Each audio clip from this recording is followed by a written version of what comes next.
My name is Josanko, and I'm going to be talking about coral reefs, also known as rainforests of the sea. And I'm going to be going into their deterioration and using the Great Barrier Reef as a specific. So first off, what are coral reefs?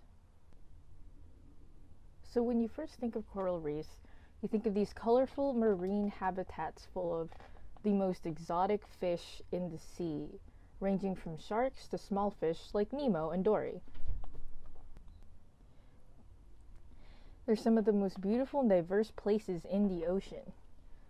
More specifically, coral reefs are made of coral, like in their name, and coral is an animal, not a plant. They're animals similar to jellyfish, and they grow in colonies called a coral head. They are coral polyps, and they form really slowly, only about a few centimeters a year, when the polyps secrete a calcium carbonate, also known as limestone, and form a skeleton which protects it from predators and allows it to attach itself to a base. So unlike jellyfish, they're more stationary. One coral could be made up of hundreds of polyps to even thousands of polyps for one big coral. And then corals themselves group up together to form a coral reef and become habitat for the most diverse types of fish. In fact, coral reefs support some of the largest diversity in the world, 25% of marine life, and can contain millions of undiscovered species in and around the reef. Because of such variety that they contain, reefs have a huge potential to help us advance in medical treatments for diseases such as cancer. Reefs also act as a natural barrier for coastal cities and beaches and protects them from storms and coastal erosion. They can also act as a natural water filtration system in a fish breeding ground. Reefs are some of the most beautiful places that we can visit and explore that we need to preserve. And because they are the rainforest of the sea with their huge biodiversity and their potential. Now I'm going to be talking about the Great Barrier Reef, which is the largest coral system in the world. It spans over 1,600 miles and over about 2,000 kilometers and can contain more than 100 kinds of coral in a single acre. It's been growing for about 20,000 years. It's located on the coast of Australia between the Queensland coast and the Pacific Ocean and has been declared a World Heritage Site by UNESCO. However, it faces many threats, such as overfishing, harvesting, ocean pollution, human waste, and the biggest one, which is climate change, because it causes coral bleaching. So overfishing is a perfect example of tragedy to commons when fishermen and the fishing industry tend to overfish in some of the areas in the reef, which can harm the ecosystems contained there. There's also coral harvesting for things like jewelry, which can harm the reef. There's ocean pollution, which brings a bunch of foreign pathogens and diseases and can cause problems for the reef. And then there's been evidence of human waste, such as pesticide runoffs and other substances, which can weaken the resilience of coral reefs and the Great Barrier Reef. But the biggest one of these threats is climate change and coral bleaching. Coral bleaching looks exactly what it sounds like. A reef becomes completely dead, and it turns from its colorful, natural, beautiful state to this dead white skeleton graveyard of just dead coral.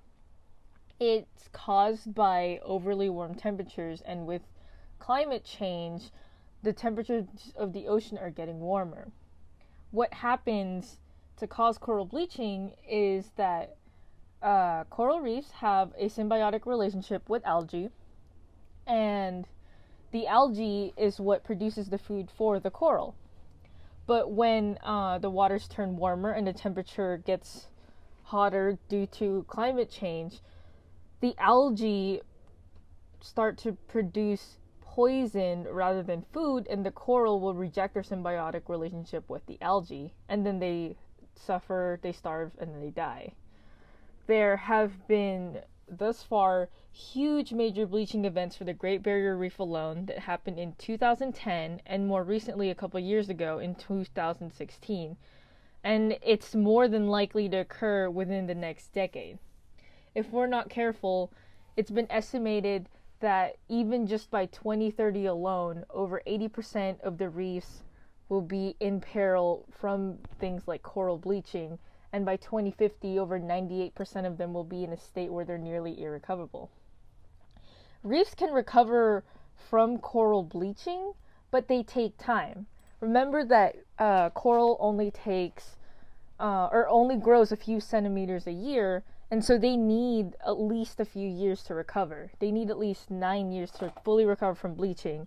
And thus far, the past bleaching events, there have been points where it's been irreversible damage for when the Great Barrier Reef experienced such bleaching events. What's worse is that because of climate change and the warmer temperatures, there's been more carbon dioxide in the air, and thus also resulting more carbon dioxide in the water. And this makes the water more acidic and slows the coral growth rate and the recovery rate and weakens their skeletons as well. So they already need time to recover. But even with climate change itself, even the recovery time has slowed down by a lot more. And what's sad is that there is a huge, more likely chance for another major coral bleaching event for the Great Barrier Reef in the coming decades. So what would we lose if we were to lose coral reefs? Well, besides just losing the home we have for Dory and Nemo, we would also lose a huge form of income for developing coastal cities, as well as the fishing industry and the millions of people that rely on that fishing industry and the reefs as a food source for nutrition and economic gains. We would lose that potential for medical treatments and the millions of undiscovered species that could help in other fields of study. And we would lose major breeding grounds for fish due to coral reefs being one of the most major habitats for a huge percentage of marine life. So what can we do? Well, there's already been steps that have been taken to tackle some of the more immediate problems, such as overfishing and harvesting, and such as there's been some laws created to protect them. It's been declared as a World Heritage Site so that they're legally protected and preserved. Awareness has been brought up to the fishing community, as well as sharing with them the consequences of overfishing. There have been systems to establish fishing and regulations of which fishing areas are available per season. The biggest problem is more complicated, and that's climate change. This solution isn't one that has a straightforward one, nor is it one that has only one solution. It's a more complicated problem, but it's something that we as a society need to tackle together because it affects so many other things, as we've discussed throughout the semester. And for this topic specifically, it greatly affects all the coral reefs. Not just the Great Barrier Reef alone, but all the coral reefs all around the world. Most of the studies we've done have so far been boiled down to 4 things: mitigate, protect, repair, and adapt. But most of it has been more focused on protection of the reefs, but we need more study in the repairing and adapting, especially with how we're going to deal with the coming climate changes throughout the next decade.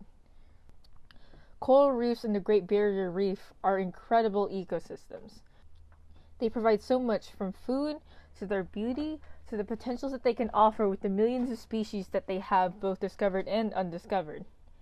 It's something we need to work together to maintain, and if we're not careful, we'll lose the barrier reefs within our lifetime, within the next few decades. Thank you so much for listening.